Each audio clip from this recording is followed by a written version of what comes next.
Thank you, Robert. I'm so impressed at the way you got everybody quiet by holding your iPad. I'm going to do the same. I'm told we're streaming live tonight, so no pressure. Just make sure you behave yourself because it's going out live. Also, it does mean that if you can't hear me at the back, please raise a hand. I don't mind if those people who are listening elsewhere get jolted out of their seats because my volume goes up. They can adjust it. Why do I do this? No, seriously, why do I do this? I was asking myself that question while Robert was doing the introduction. And it's a real question I actually want you to ask your neighbour now. Why do you do this? Okay, that's it. Why do I do this?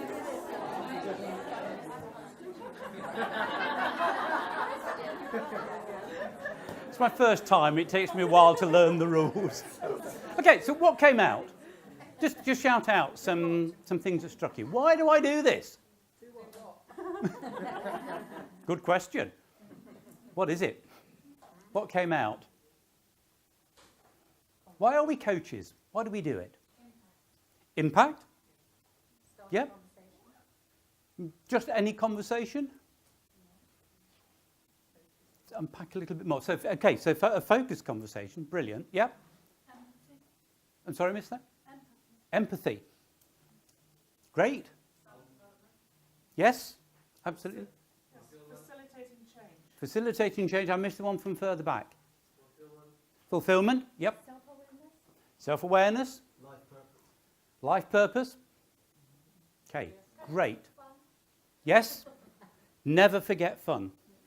It may not appear on any of the slides tonight, but it absolutely needs to be there. Okay, so there are a lot of reasons why we do it, but a lot of them are around the same sort of terms. I want you to try and spot various terms that come up tonight to do with our theme. The theme is from great to greatness. And the key to that movement, I'm going to argue, is about purpose. It's about discovering our purpose, our particular, unique, special purpose, a transformation purpose.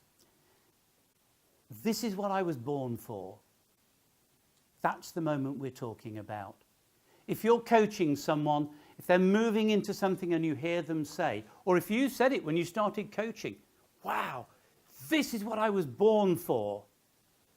That's where we're going tonight. I've got a quote for you. See if you can work out who said it. This is the true joy in life. The being used for a purpose, recognized by yourself as a mighty one. I am of the opinion that my life belongs to the whole community. And as long as I live, it is my privilege to do for it whatever I can. We could spend hours trying to work out who it is. I'll tell you, George Bernard Shaw. Not the most obvious person, talking about true joy in life, being used for a purpose. My life belongs to the whole community. That's the sort of area we are going to unpack tonight. We're part of a privileged profession. I do believe that genuinely. We're invited into the business life and the personal life of people who choose to be vulnerable in front of us. They share things with us that quite often they will say, I have shared this with no one else. We truly do go where no one else has ever been. And it can be a scary place at times because we're called to hold that. We're called to be a mirror, a sounding board, a basin, use whatever metaphor you like for that. It can be scary for us, it's scary for the person who's doing it. We are invited to share their successes and their not quite successes. We're invited to celebrate with them. We're invited sometimes, yes, to cry with them. I will readily confess, I have sat with people in a coaching conversation and I've been in tears.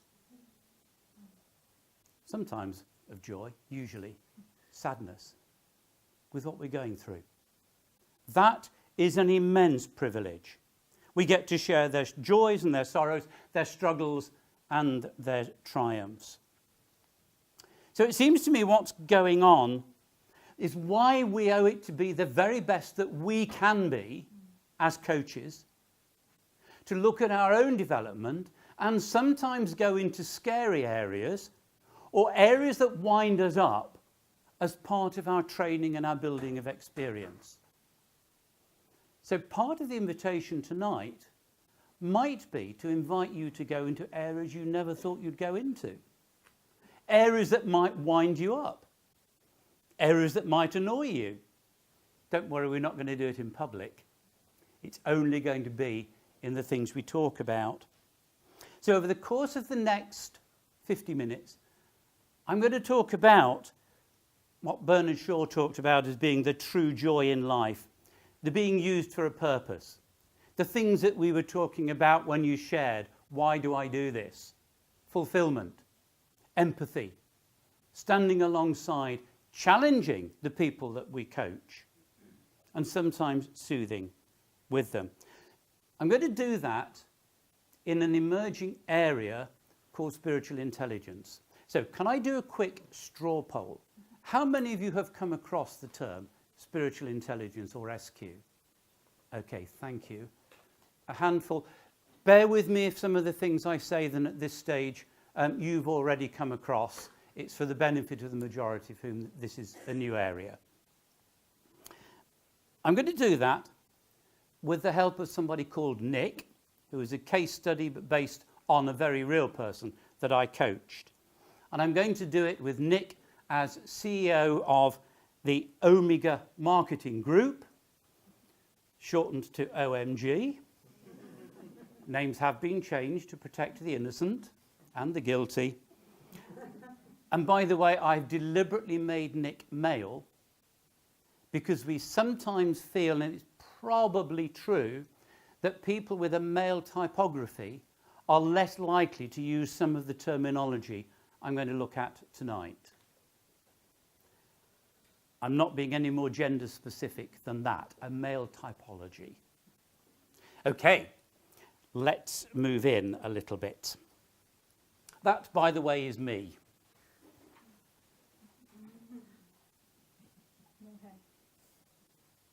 More hair? Wearing a tie. Come back to that in a moment.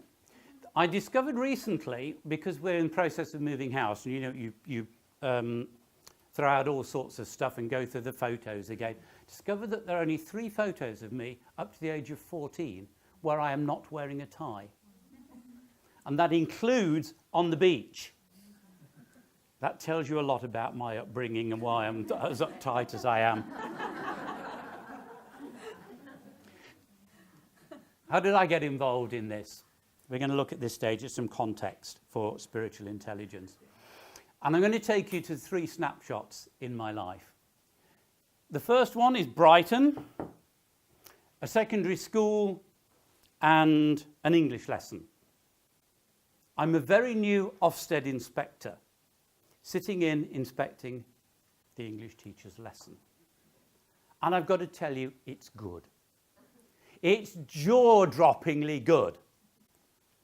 I'm sitting there after, I suppose I taught in secondary school probably for 12 years, a long time ago, and thinking, wow, how can she do that 3 years in teaching? And I got nowhere near that after 10 or 15 or whatever. It's a wow lesson. By the way, you know Ofsted, everything is regulated. I'm sitting there with a massive, great handbook and 25 forms to fill out in the first 5 minutes. You know the Ofsted definition of an outstanding lesson? Clearly no Ofsted inspectors here, thank goodness. The Ofsted, I can quote it off by heart, all the detail. The Ofsted definition of an outstanding lesson is, wow. It's brilliant, because you sit there, and if the teacher does that lesson, you're sitting there going, wow, okay. It's absolutely brilliant. I love that definition. We're going to come back to wow quite a lot this evening because it's one of those key words, one of those feature words that are really important. Okay, second one, Bradford. Bradford, shortly after the Bob race riots, if you remember those, 10, 15 years ago now, Bradford, Bolton and Oldham. I think that's right. Burnley, Bradford, Burnley and Oldham. And somebody has seen community cohesion on my CV, so I'm sent up to Bradford to look after community cohesion. As you can see, I am supremely qualified to be doing that in Bradford. But hey, the only way you can do it is walk into a room full of other people and say, this is who I am.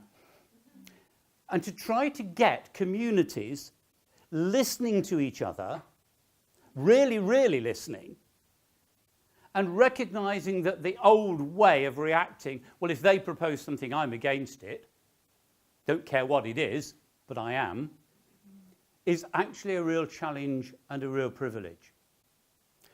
Bradford was a failing local authority, and Serco were invited by the Department for Education to take over the running of the schools and to break the mould. Wow.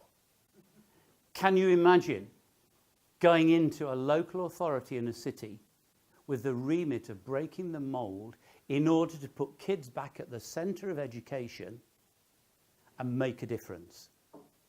What a privilege.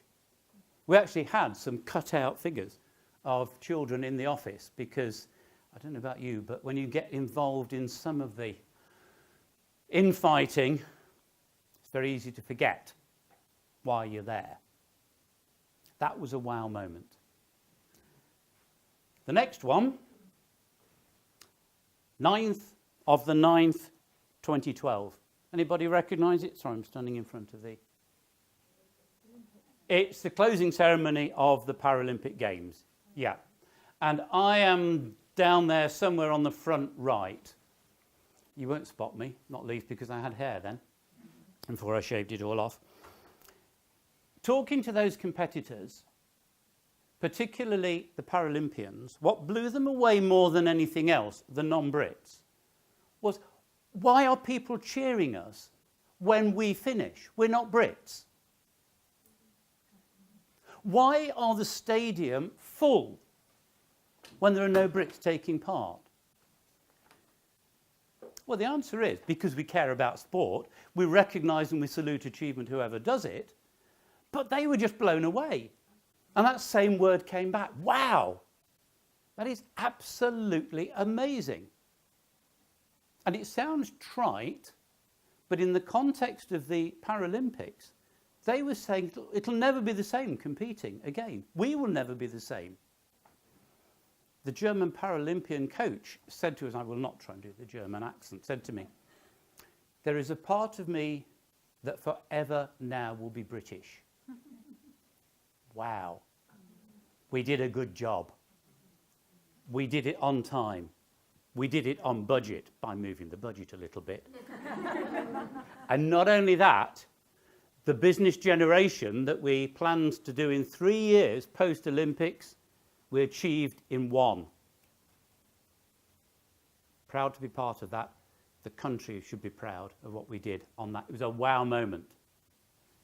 Okay, 3 wow moments that got me thinking, I must be missing something here because a lot of what I'm doing doesn't feel like that. Now, I know you can't have the Olympics, Paralympics, every year. You can't do that day in, day out. But what was going on? What was it that got us so excited? What was it that got other people so excited? What is it that when you hear people, when we're coaching them, getting excited, what was going on? Well, it is a sense of being part of something bigger. It is a part of a wow moment. It's a point of amazement. And that fascinated me. So I did a lot of thinking, a lot of research, a lot of studying, which I don't particularly like, if I can say that in a coaching circle here. I do it because I need to. I was invited to write a book. The book came out. Suddenly found myself a published author. And I realised that when I delved into the people that I was coaching, quite a lot of them were asking some questions about that motivation and purpose and making a difference and what's going on and being drawn to something that was greater themselves. It's quite something, isn't it? I keep that photo, I won't go back to it, that first photo of me on Skeggy Beach, because I was brought up in Nottingham, in the area of Nottingham that not only takes my surname, those of you know it, Hyson Green, but also at the time had the highest crime rate in the UK. And there I was, holding a copy of a book with my name on it. My parents would never have believed it. I would never have believed it. But isn't that what coaching is about? Isn't that at heart why we do it? Because we want to help people be the best people that they can and exceed their own expectations and actually make a difference. Disagree with me if you like, but that seems to me that's what coaching is about, and that's why it's such a privilege. Making a difference, taking people beyond their own expectations, building that sense of, wow, I get it. Yes, I can do that. And seeing them do it. Welcome to the realm of spiritual intelligence. So let's go. There's a long definition which is not in the slides, but don't try and take it down. There's a short one that is. The long definition. Our innate need to connect the activities of our daily life, our well springs of deepest meaning, that compels us beyond ourselves and our narrow self-interest to the greater good and to make a difference. But actually that's a better one. Our innate desire to connect to something greater than ourselves. Okay with that as a starting point? It's not the sum total by any means, but it's the starting point for the definition. So we're going to begin to pick up. All right, that's the context. So why is it so important? Why is it I'm banging on about it wherever I can, on every opportunity I can? Why is it at the heart of a coaching book? Well, let me ask you another question first. This is one just to think about for a moment yourselves rather than share with neighbours. Who are the leaders that you most admire?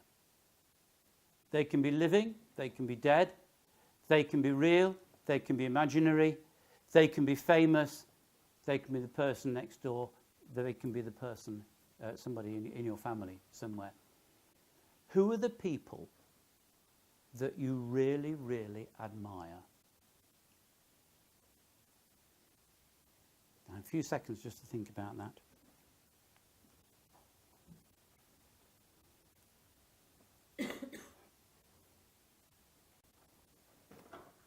Okay. Keep that person in mind, or those people in mind. We're going to come back to them later on. Why do we do it? Why is it significant? That's part of the reason. We're going to unpack what those people bring shortly. Is there an interest in the area that I'm talking about? Well, there's a lot of research that suggests there absolutely is.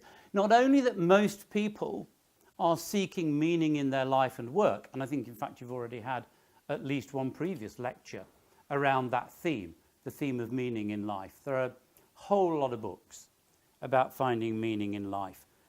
Most of us struggle if we feel that what we're doing has no sense of meaning. Is that a fair point? Most of our people we coach struggle if they have no sense of meaning, and actually it's quite often the reason that we're there coaching them in the first place, whether that's in business, life coaching. Interestingly enough, sometimes even in sport. I used to be a professional swimming coach. One of the questions I used to ask my competitors, in those days were mostly under 20, because by the time you were 20 you were past it as a swimmer. How life changes. Why are you doing this? What's the meaning? What's the purpose of it? It's even more interesting if you ask their parents. Let's not go into that one. The research also suggests that most people are innately spiritual, not religious. I cannot emphasize, underline, capitalize, emphasize, repeat enough. For this purpose, that is not the same as religious. Okay? Religion is what some people do with that sense of the spiritual. They put a liturgy around it, they put beliefs and codes around it, they put practices around it, they put rituals around it. It's not what I'm talking about. What I'm talking about is that sense of when you see something incredibly beautiful, perhaps in the countryside, and you think, oh, wow, that view. How on earth? It's been a great 2 or 3 weeks if you happen to be anywhere facing west at sunset. The most spectacular sets of sunsets over the last few weeks. Absolute wow factor bits. We've some sense that we are not tiny ants living in isolation. There is something else to this life. We may not know what it is, may not even have really thought much beyond that about what it is, but there's something, we reckon. Now let's get hard-nosed for a bit. Most of my coaching is with business people. So they are hard-nosed a lot of the time, particularly if I'm being called in by a head of HR to coach somebody. And usually their first question is, in some form or other, is this a waste of money, Peter? Clearly they're not expecting me to say no. Not expecting me to say yes. I was going to phrase that the other way around initially. They're not expecting me to say yes, it's a waste of money. However, we can now draw on quite a lot of research, including from the venerable CIPD and some people whose name will appear in the bibliography at the end, but just to source it, a couple called Neck and Milliman, who've written various books on this theme. And they claim, their research shows, that people who are recognized as having a high spiritual intelligence, high SQ, if you like, are more productive, more committed to their employer, less likely to leave, take fewer days off ill, and perhaps most surprising of all, are better at innovation and creative thinking. Who knew? In which case, why would you ever, as a business, not start looking at this area? That's research based on literally thousands of individuals and thousands of businesses and thousands of stats across the world, and probably, certainly in excess of a dozen sources. We can't go into those now, but that's where that's going. So for those who want to know, is there a business imperative for doing it? That's the data. Some expect it to have academic credibility. Now, personally, I'm an activist. I can never understand why somebody needs an academic verification. I had enormous problems with Routledge when they were editing that book because they wanted sources for quotes. I can throw quotes out because I can remember the quotes. I can't always remember who said them. I certainly can't remember what book it came from. I certainly cannot remember what edition, and it's hopeless asking me what page it came from. That's what they insisted on. So a fair number of quotes never made it into the book. I thought they were brilliant, and Routledge said, well, if you don't have the verification for it, you can't put it in. So here's the academic credibility. It comes via 3 names and a quote. Sounds like a film title, doesn't it? Goleman and Boyatzis. Daniel Goleman? Yep. Come across Daniel Goleman? Emotional intelligence. He's one of the pioneers of EQ. Probably done more research and more writing than anybody else around this. If you want the sources, those are the ones I'm drawing on at the moment. They are in the bibliography, I think, again at the end, but you'll get the slides, so you've got them in there. Boyatzis in particular Goldman, in particular, in the last 7 or 8 years, has taken his writing about emotional intelligence into a deeper area. He doesn't call it SQ, but I certainly would. He's talking about that sense of giving back, that sense of being drawn. We'll come back to the difference between EQ and SQ in a moment. And then Maslow. I'm told that's how he pronounces it. I would have said Maslow. You know Maslow's needs hierarchy? 1949. But for those who don't, basically you start at the bottom with your needs, and only when the bottom level for food, water, sex and other basic essentials, basic survival things are there, can you move on to thinking about and needing safety and security. It kind of makes sense. So you move up the hierarchy. And the final bit was self-actualization, being the best you can. However, 1969, Maslow went further. He said there's another area. There is something above self-actualizers, and that is self-transcenders. Now, if you want a quick note to the academic bit, I would argue that self-actualization is probably EQ, and the self-transcending is probably SQ. If you want to debate that later, I'm happy to do that. For the moment, I'm just throwing that out as my opinion. That doesn't come in any of the academic literature. So let me go back to the people that you chose, that you most admire. Chances are some of them will be on that list.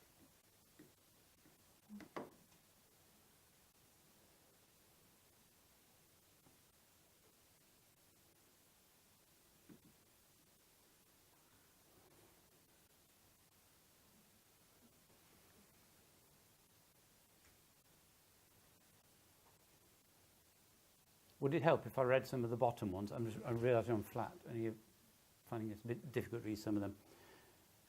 We go through the religious figures, the fairly obvious ones. Political leaders like Gandhi, Mandela, Luther King, interestingly Jimmy Carter. I'm presuming that's through the building of homes, and for the moment the organisation he set up, Habitat for Humanity around the world. Relatives, mother, father, grandparents, aunts, uncles, children, teachers, religious leaders, counsellors, for that read coaches. It's an American list. Authors, yeah, TV, those sorts of things. It would be the people on TEDx, those sorts of areas. And then I love this final category, others. Co-worker, neighbour, patient, boss, animals, pets. Interesting.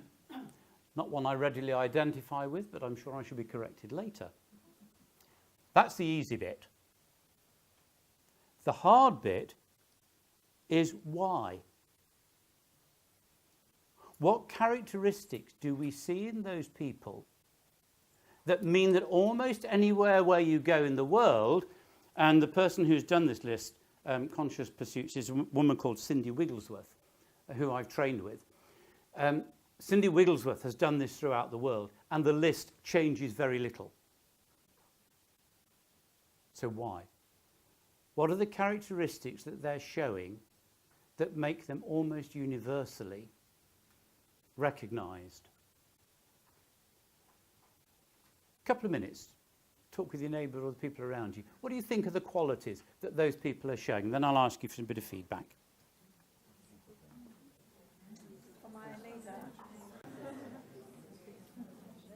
No, that's still pretty good.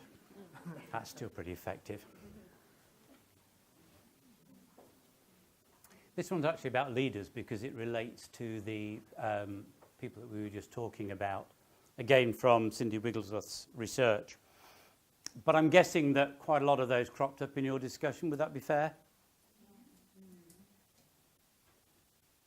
Anything significant that's not on the list that you'd like to call out for our attention? Kindness? Kindness, absolutely. Resilience. Yep.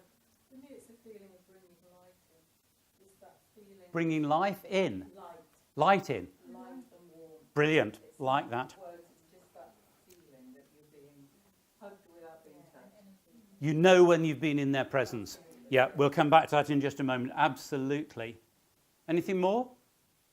I mean, you get the sense. It's a little bit like that definition of the Ofsted lesson, isn't it? Wow. You can't necessarily define what it is about them, but you damn sure know when you've been in their presence, when you've heard them.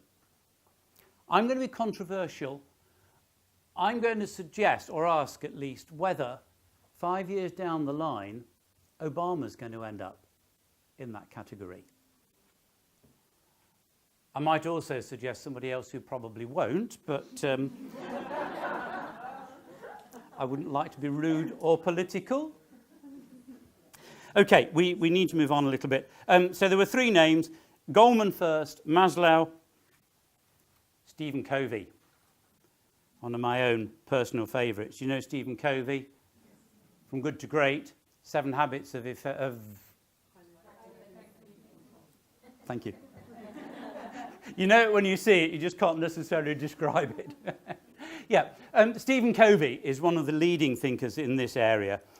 His latest work, I think, it churns him out fairly quickly, was about live, learn, love, and leave a legacy. That, he said, is the definition of a fulfilled life. If you can say that you've lived, learned, loved, and left a legacy. Quite interesting, because it seems to me that's around EQ, SQ, IQ, and what's sometimes called PQ, physical quotient, the awareness that we need to treat our bodies with respect in order for building health. Those 4 areas.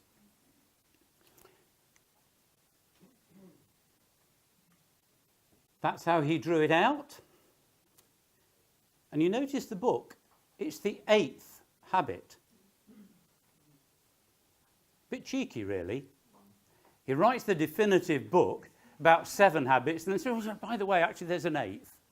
From effectiveness to greatness. That's why I have stolen with pride for the title of this lecture, From Great to Greatest. It's 2 Covey terms. Live, love, learn, and leave a legacy. Now that's an interesting one, because if you ask people what they would like to be said about them at their funeral, what would they like to be remembered for, you're starting to get to this sort of area of SQ. It's what they want to have made a difference over. We need to move on. I'm very conscious of the timing.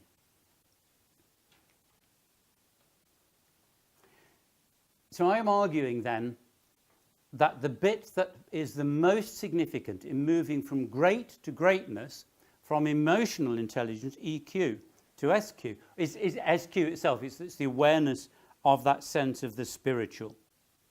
It raises our perspective. Final quote, back to Maslow.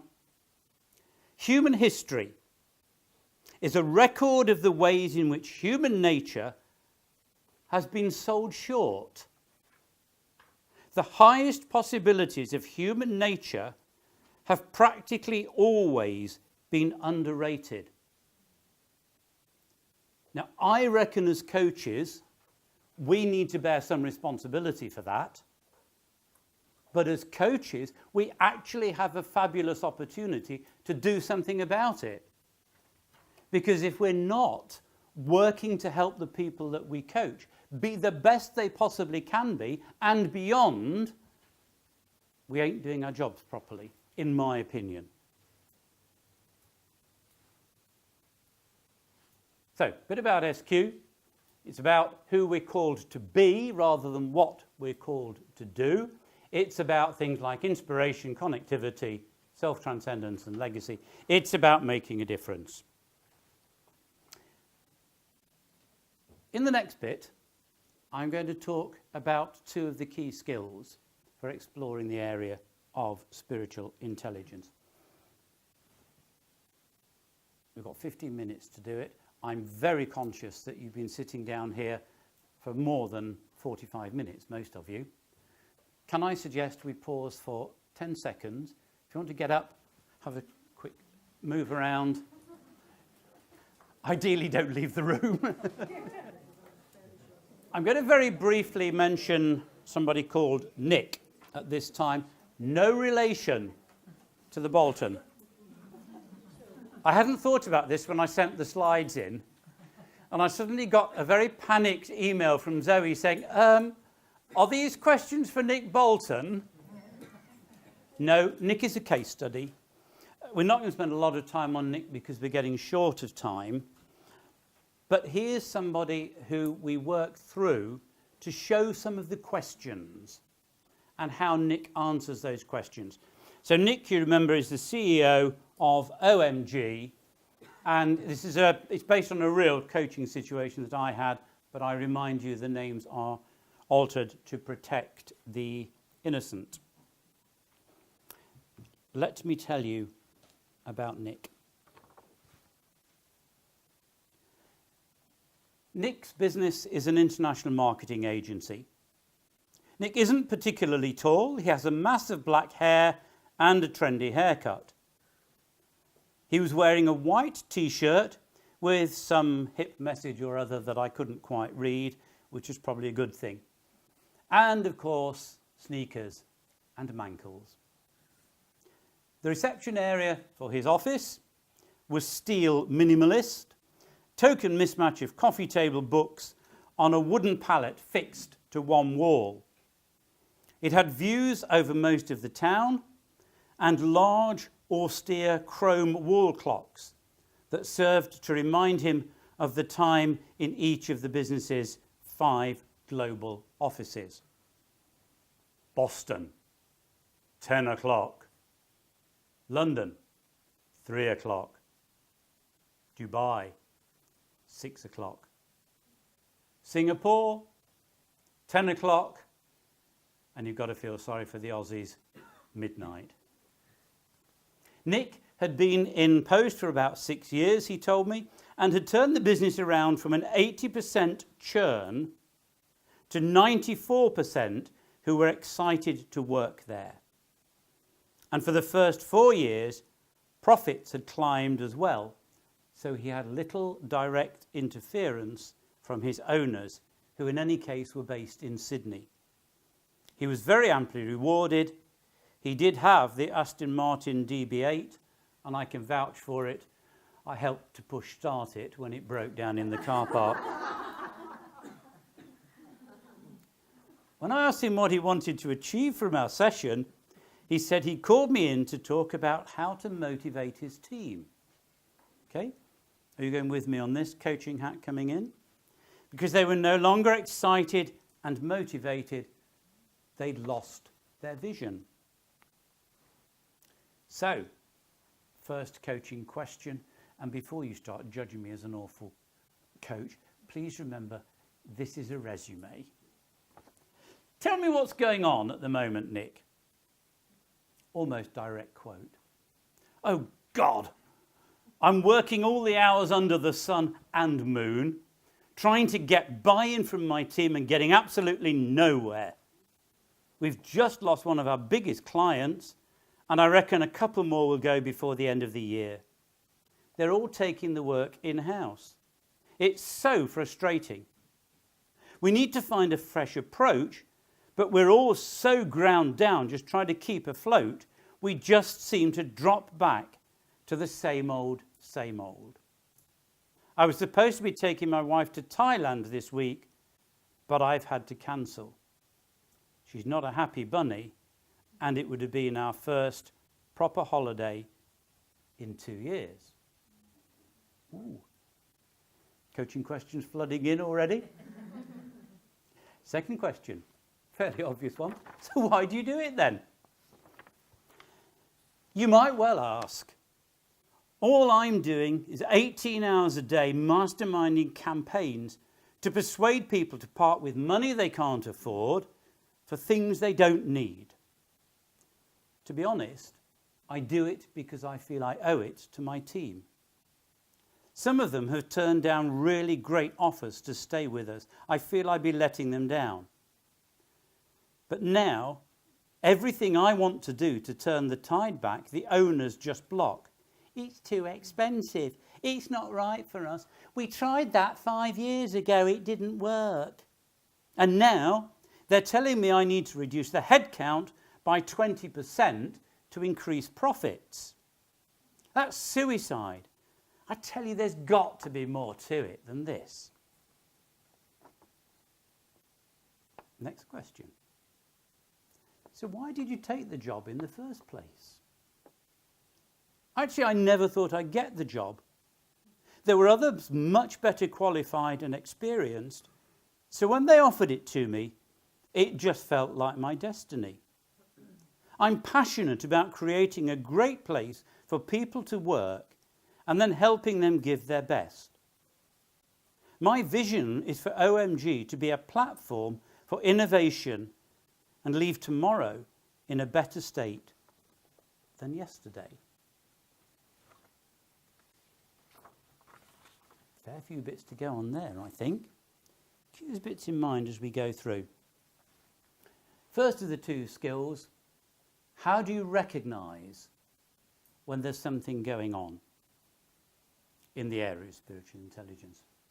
I suggest there are two things under this: language and metaphor. Listen to the images that they're using when they talk. Listen to the actual words that they're doing. I'm going to suggest that often the way in is through gateway areas. Either questions they're asking or questions that you can toss into your coachees. The why questions. Yeah, why is there suffering? Why am I suffering? Why am I doing this? That's a great invite to start exploring whether there's more to life than this. What questions? What should I be doing? What can I do? About direction and purpose. What is my purpose in life? And how? How on earth did it get to be like this? How on earth do I get out of it? Or sometimes, if there's an ethical question, how do I deal with this? My employers are expecting me to behave in a way that I do not believe is ethically right.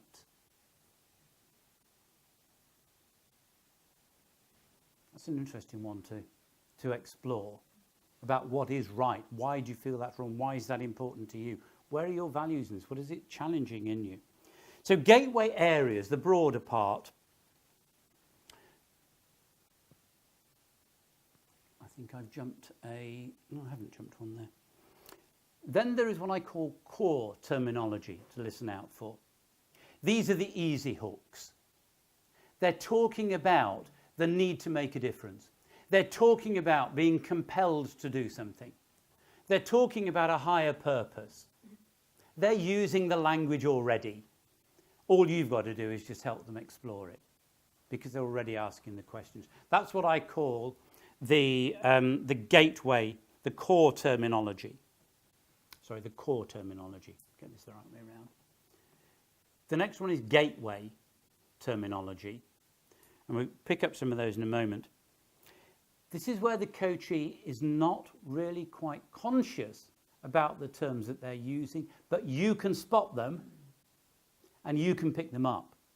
This is the area I'm going to say is where there's the greatest traction, because they're starting to walk into this area, but they don't yet realise that they are. And we're going to look at a couple of those in a moment as part of a coaching model. Again, the context from this, according to what I've read, people I've spoken to, it doesn't make any difference whether you're doing this in life coaching, business coaching, careers coaching, whether the trigger is a crisis, whether the trigger is a significant event. The birth of a child is often one. So many of the people I work with, because they're entrepreneurs in their 20s, 30s, even early 40s. They're there when a new child is born and they're suddenly saying, why am I doing this? I've got this fabulous tiny bundle at home. Why am I doing it? Why am I working these hours? Great area to explore about what is significant in their life, what really gives them meaning. Okay, passing on rather rapidly. The other one actually I will mention, it often comes up in what we tend to call the midlife crisis. There's a massive amount around stuff that happens midlife. Forget who it was who did the marvellous phrase, I spent all my life climbing the corporate ladder, only to find when I reached the top it was against the wrong wall. Oh yes. That can often come at a particular phase in life. All the things I thought I was busy doing and creating, now I've got them. Got the Aston Martin, all it ever does is bloody break down. Direct quote. Okay, we move on.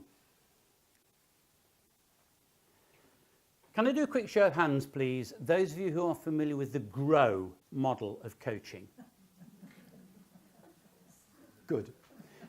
One or two hands didn't go up, so on the basis that perhaps you don't, rather than were shy to say so. Goal is a 4-step process.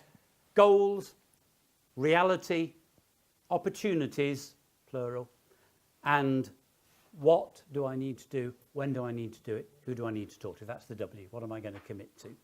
And basically the idea is that you start with their goals for a session or for a longer period of time, then you explore the reality, what's really going on here, and then you create as many options as you possibly can, which is where a lot of coaches fall down, by the way.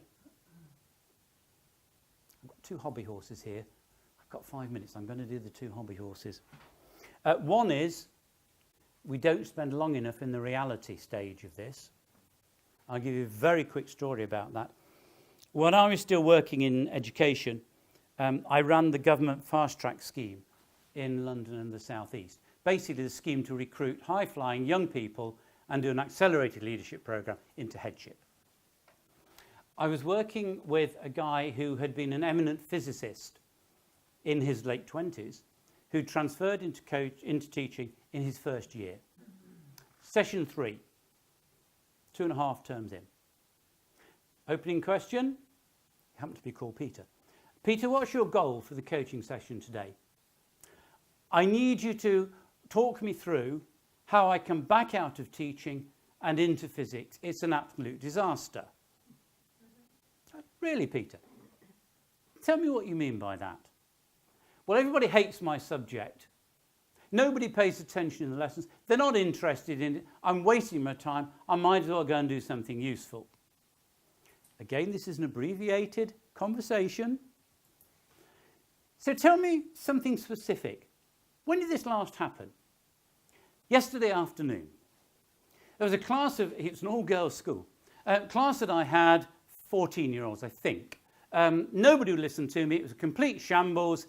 They were messing around everywhere, and I've had enough. Okay, Peter, was this the whole class? Well, no, it was just one table, really, and I suppose there are kind of two ringleaders amongst the girls. So, Peter, do other teachers have problems with these 2 girls? Oh, yeah, nobody in the school can handle them. Now, this is where you learn I'm a very sensitive coach. So, let me summarise, Peter, at this point. You want to leave teaching because of 2 girls in one class that nobody else can control. Is that right?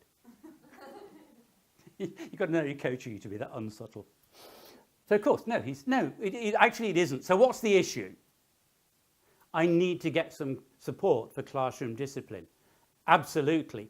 Peter, what's your goal for this coaching session? Now, that's my hobby horse. It would have been too easy to go with what I need for this session is get me out of teaching, and completely missed what the real issue was. It's too easy to do that. And we're talking about the whole of this around spiritual intelligence. This is peeling back some layers. This is sometimes peeling back some very, very uncomfortable layers. The other one is that I deliberately said that the O, the options in grow, is plural. Again, pressure of time, pressure of money, pressure of all sorts of things can mean that when we hear a solution that sounds good to us as coaches, we go with it, with the coachee. The first option is almost never the best option. Okay, thank you for bearing with me with my two hobby horses. They are relevant in this area as well, though. If you're talking to somebody about meaning, the things that they say about meaning in their life are very rarely the most important. Quick show of hands again. Do you know the 5 whys approach? Yeah. Keep asking why at least 5 times when you get an answer. Then you'll start getting down to the real depth of it. So why is that? So why is that? So why is that important? So why is that important? And generally by the time you get down to 5, you're getting down some core value. So SQ questions when you are working with a coachee over the area, when you're working in goals. There are some examples there. Can you see how that's offering an opportunity for the sort of things that we've been talking about? Meaning, vision, purpose, what drives you, what gives you fulfillment, what takes you towards the bit that you once said about you at your funeral. If it's difficult to see at the back, the 4 are, how does it relate to your longer term vision or passion, very SQ word? What lies at the heart of this goal, SQ word, heart? What does success feel like? I don't care if it says I can retire at the age of 35. Why do you want to retire at the age of 35? What do you want to do with your life at the age of 35? That's the question. And why will you celebrate reaching it?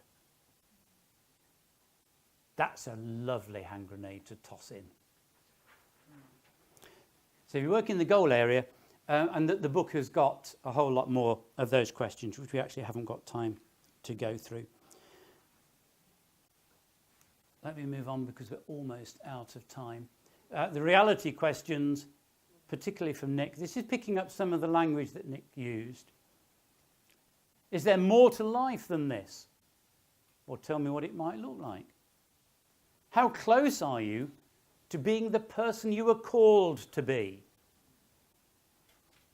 How about that for a good SQ question?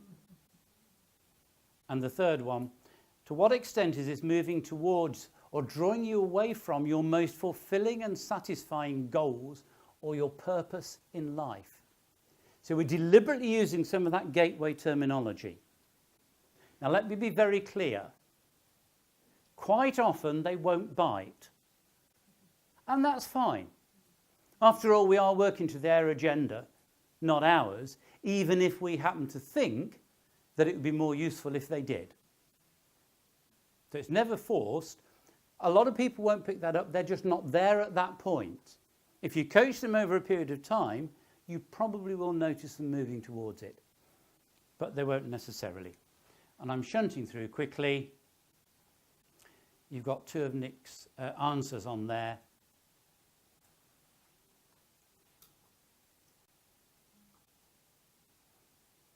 How often have you heard that? Life coaching, business coaching. Not laughing enough.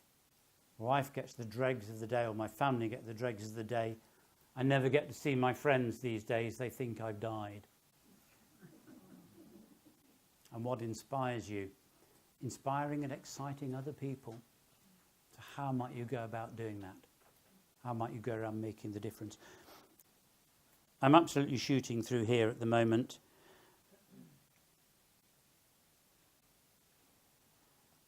Three key terms, and my suspicion is that they may well have cropped up when you looked at the leaders who are important to you.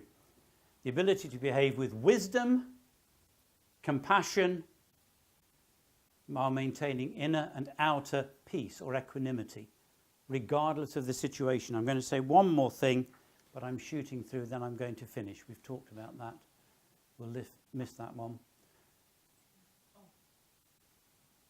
Oh, this will bring the slides that we're getting, is it? Sorry? You'll get a copy of the slides. Yeah. Yeah. And again, I mean, if we need to go back onto those with some questions in a minute, I can do that.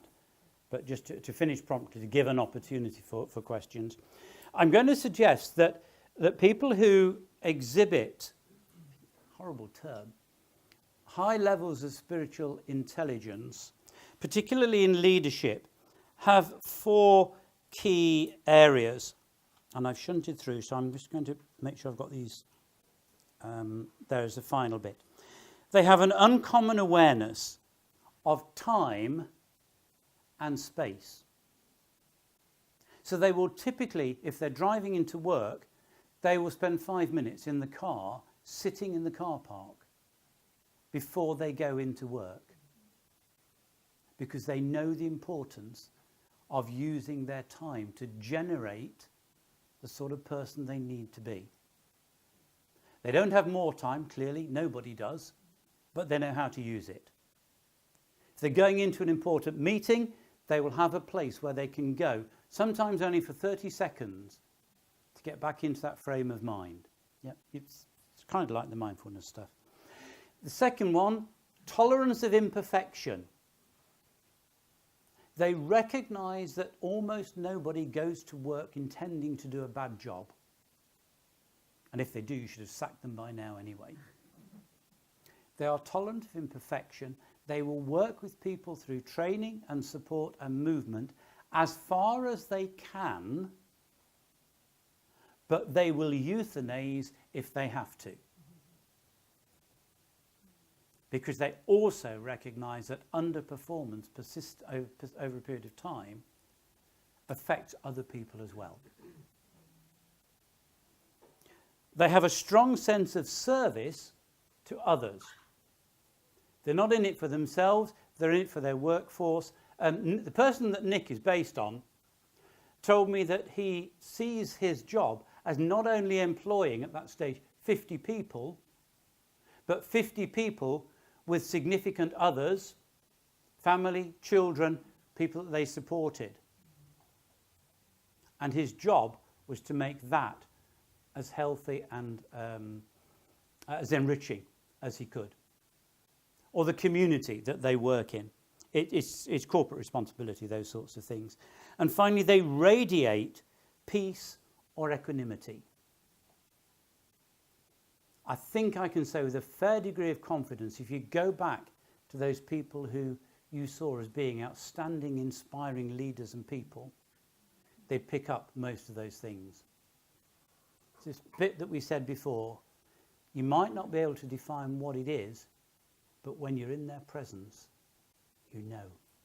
You absolutely know. And it means that for us, as coaches, that's our privilege. I've got a final quote from Peter Senge. After research with several hundred businesses, Peter Senge wrote, people wanted to know that they were valued and respected, that they belonged to a community and were not alone, that they could create a culture that let them bring their whole selves to work, not just their hands or their backs or their brains. Then he adds tellingly, to create such an organisation without spiritual intelligence would be impossible. Mr. Senge, I bow my knee to your quote. We, I would suggest, have the immense privilege and responsibility to be invited to accompany and challenge the people that we work with on that voyage into the unknown. How can we not try every tool at our disposal to help them be the best that they can and better? Thank you.